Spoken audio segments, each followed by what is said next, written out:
अस्सलाम वालेकुम लियूज़, मैं हारिस अज़मी प्रोफेशनल एस्ट्रोलॉजर आपकी खिदमत में हाज़िर हूँ इस हफ़्ते की एस्ट्रोलॉजिकल रिसर्चेस लेकर। ये मार्च का दूसरा हफ़्ता है, 7 मार्च से शुरू होकर 13 मार्च तक जाएगा और इस हफ़्ते सिर्फ एक ही तब्दीली है, लेकिन वो तब्दीली दीगर जो पीछे प्लैनेटरी पोजीशन बनी हुई है उसके साथ मिलकर आपके अंदर काफ़ी बड़ी चेंजेस एंड काफ़ी रीडेबल चेंजेस लाएगी। तफसील बयान करता हूँ।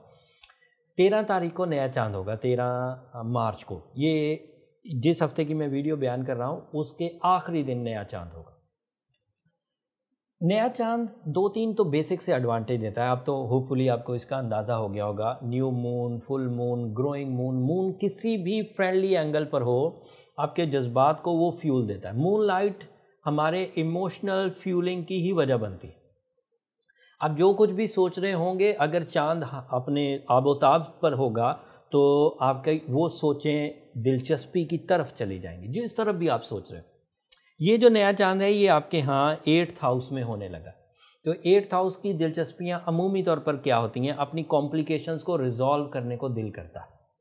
एंड जब दिल करता है तो कोई ना कोई हल भी निकल ही आएगा, क्योंकि सूरज भी आपके 8वें ही घर में है, वीनस भी आपके 8वें ही घर में। तो मोस्ट प्रोबेबली जो दीगर प्लानिटरी सपोर्ट है वो इस शौबान के नए चांद के साथ मिलकर कुछ सॉल्यूशंस निकालेगी। नाराज़गी दूर करने का कुछ सोच रहे हैं तो दूर हो पाएगी। कर्ज़ा उतारने का कुछ सोच रहे हैं तो कर्ज़ा उतरने के चॉइसेस या चांसेस या अपॉर्चुनिटीज़ दोनों मुयस्सर आ जाएंगे। इवन बीमारी को ख़त्म करने के लिए, एंगर फिट्स को ख़त्म करने के लिए, ओवर थिंकिंग को ख़त्म करने के लिए, नेगेटिव थिंकिंग को ख़त्म करने के लिए अगर कुछ करना चाहते हैं तो नया चांद आपके लिए मददगार साबित होगा। मुफ्त में कुछ गोलियां नहीं खानी पड़ेंगी, कोई मेडिसिन नहीं लेनी पड़ेगी। नया चांद, नया new moon is creating some support toward your mind abilities, toward your new pleasures, and सूरज की सपोर्ट उसमें मज़ीद कॉन्फिडेंस लेवल बढ़ा देगी। तो ये तो हो गया नया इवेंट। अब हम लोग थोड़ा सा ओल्ड इवेंट्स पर मैं थोड़ा जिक्र करता हूँ। मार्स नाम का एक प्लैनेट है, आपके चौथे घर में है, आपके 11th हाउस में, 4 मार्च से वो आपके 11th हाउस में। अगर मार्स 11th हाउस में हो, वो जेमिनी हाउस बनता है, तो वो एक भूमि बलास्टी या तेज़ी से बड़ी कामयाबियाँ आसानी से और बिग, जिसे सडन गेन्स कहते हैं, टपोरी लैंग्वेज में छक्का लगना, पिछली वीडियो में मैंने बयान भी किया था, उस जुमले को काफ़ी सराहा गया, बट वो समझाने के लिए था। हकीकत में तो वो सडन गेन्स हैं, थोड़े से एफर्ट्स करना, बड़ी कामयाबियाँ मिलना, और उन कामयाबियों का ताल्लुक प्रॉपर्टी से होना, उन कामयाबियों का ताल्लुक जिस्मानी कुव्वत से होना, उन कामयाबियों का ताल्लुक इख्तियारात से होना, उन कामयाबियों का ताल्लुक बिल्डर एसोसिएशन या बिल्डर एक्टिविटीज़ से होना, रियल एस्टेट से होना, एग्रीकल्चर से होना, इवन जो कंपटिशन्स होते हैं, खेल एंड खिलाड़ी, उस तरह की चीज़ें भी कामयाबी से हमकिनार होंगी। That is also possible. फिर आपका वीनस आपके 8वें घर में है, तो जो चीज़ आपको सिर्फ अभी ध्यान से चलानी है वो रिश्तेदारी है। अगर आप ऑलरेडी रिश्तों के बंधन में बंधे हुए हैं, वैसे हर ही आदमी रिश्तों में होता है, बट अमूमी तौर पर ब्लड रिलेशंस होते हैं, वो उतार चढ़ाव को सह जाते हैं, वो मजबूत रिलेशंस होते हैं।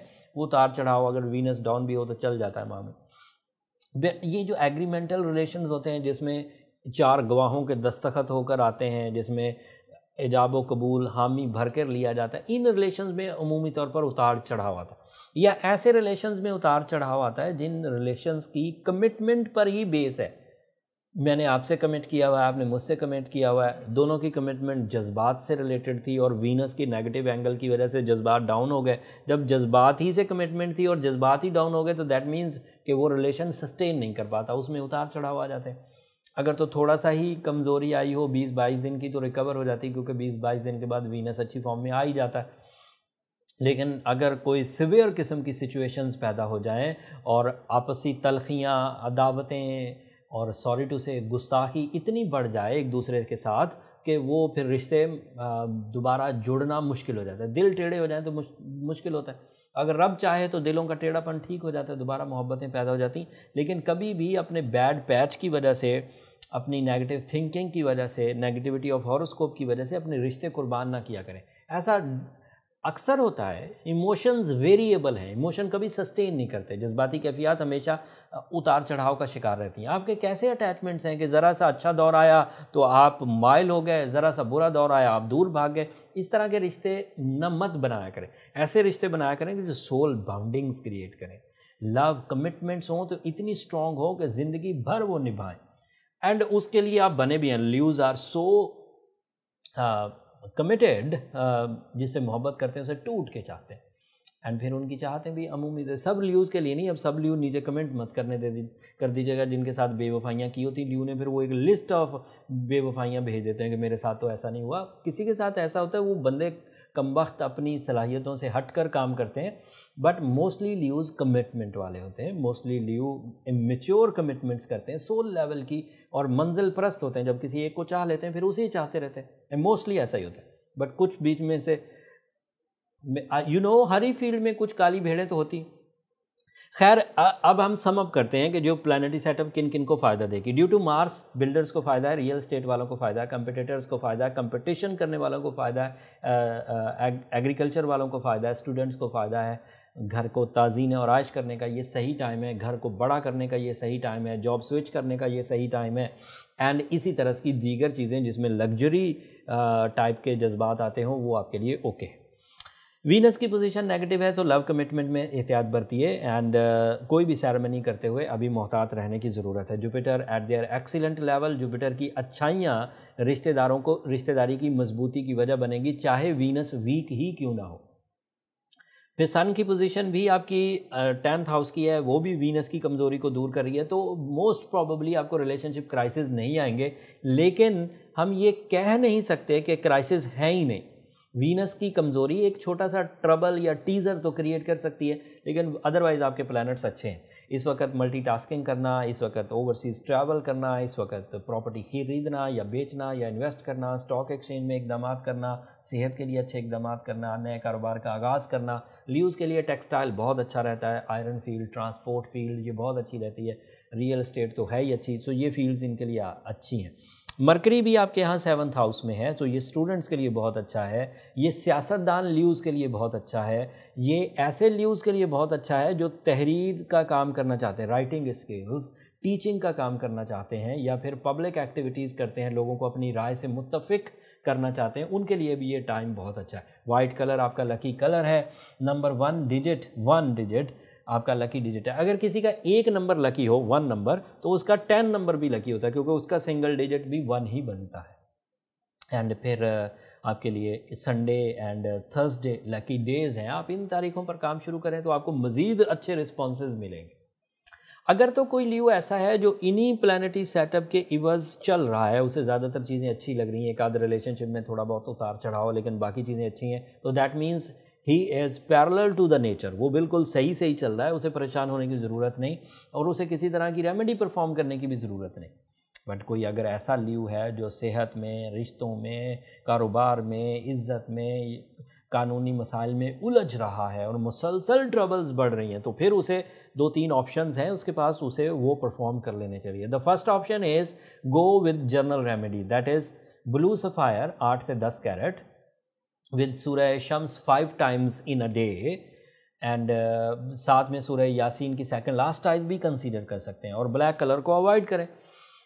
एंड दूसरा ऑप्शन उनके पास ये है कि वो अपनी चीज़ों को अपनी विल से, अपने रिसोर्सेज से रिकवर करने की कोशिश करें। लेकिन अगर वो ये सब कर चुके हैं और फिर भी ठीक नहीं हो रहे, फिर लास्ट ऑप्शन प्रोफेशनलिज्म का है, फिर उन्हें अपनी डायग्नोसिस की तरफ पहले जाना चाहिए। व्हाट इज़ द प्रॉब्लम, आपकी रिलेशंस क्यों डिस्ट्रॉय हो रही हैं, क्या प्रॉब्लम है, और उसको कैसे डायग्नोस किया जा सकता है, कैसे ट्रीट किया जा सकता है। डायग्नोसिस के लिए तो एक ही मेथड है, एज़ यू नो एस्ट्रोलॉजर्स के पास जो मेथड है वो बर्थ चार्ट कैलकुलेशंस हैं। अगर आप बर्थ चार्ट कैलकुलेशंस कराना चाहें तो ये नंबर नीचे चलते रहते हैं, आप इन पर रब्ता करके अपने लिए अपना टाइम, पर्सनल टाइम ले सकते हैं, बट वो फ्री फोरम नहीं है ल्यूज़। होपफुली आप इस बात को अंडरस्टैंड करेंगे।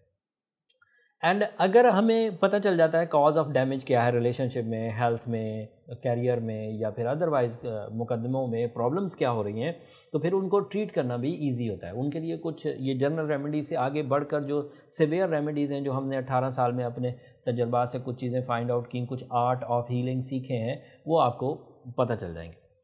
ये इस हफ्ते की इन्फॉर्मेशन थी ल्यूज़। मोस्टली ज़्यादातर ल्यूज़ जो हैं वो अच्छी फॉर्म में है, बट इक्का दुक्का ल्यूज़ ऐसे हैं जिनमें कुछ कॉम्प्लिकेशंस होंगी, और उन कॉम्प्लिकेशंस को रिजॉल्व करने का मैंने जनरल जो रेमेडी फैक्टर था वो भी बयान कर दिया। अगले हफ्ते मेजर चेंजेस है। ये तीसरा हफ्ता हर महीने होता है, तकरीबन 15 तारीख से 22 तारीख तक का।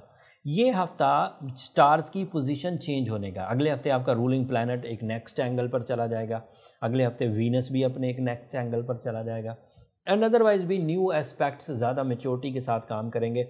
वो क्या होने वाला है वो तफसील अगले हफ्ते बयान करूँगा, वो अगले हफ्ते की इन्फॉर्मेशन है, अगले हफ्ते की वीडियो मिस नहीं करने वाली और उसको ज़रूर देखिएगा। अब मैं आपसे इजाज़त चाहूँगा ल्यूज़, अगर मेरी ये बातें, मेरी रिसर्चेस, कैलेंडर समझाना, सोलर इवेंट से आपको आगाही देना और अपने एक्सपीरियंसेस शेयर करना आपको अच्छा लगा हो तो हमें अपनी दुआओं में याद रखें। आपकी दुआएं ना सिर्फ मेरे लिए इस दुनिया का बल्कि आखिरत का सबसे कीमती सरमाया है। चैनल को भी ज़रूर सब्सक्राइब कर लीजिएगा ल्यूज़, आपकी सब्सक्रिप्शन मेरी और मेरी टीम की हौसला अफजाई की वजह बनती। अगले हफ्ते तक के लिए अल्लाह ने